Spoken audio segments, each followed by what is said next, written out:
Alicia, and I want to welcome you to Thriving Plants. Today I'm going to show you when and how to harvest your onions, and this can also be applied to when you harvest garlic.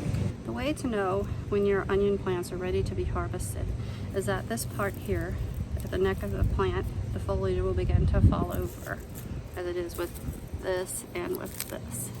These ones are still standing straight up, so it's definitely not ready to be harvested yet. They still have a lot of their green as well. As you can see on these plants, a lot of this is already turning brown. The green is beginning to lighten. The bulbs have already pushed their way pretty far up out of the soil.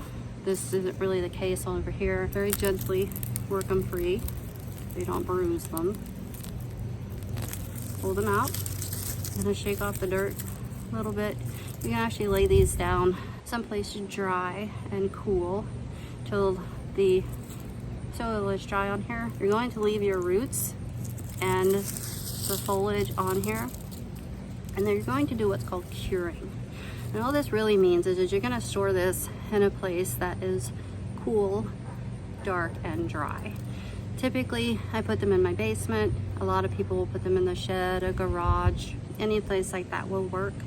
You're going to do this for about 3 to 4 weeks, and you'll know when it's ready because this is what the bulb will look like. It's very dried out. The outer skins are shedding off.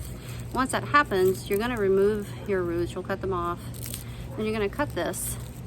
You leave about 1 inch of the stem right here. Then you'll be able to store these onions for anywhere from 6 to 8 months, as long as you keep them cool and dry. This is also the same thing you'll do with your garlic. Exact same situation, very dried out, skins are shedding off. You'll take off the roots, cut it where there's about 1 inch of the neck left. Unless you choose to braid these, I just choose to store mine in a mesh bag in the basement. Sometimes people will store them on a screen, something like that, because they do need good air circulation so they don't end up rotting. Thanks for joining me today on my channel, Thriving Plants.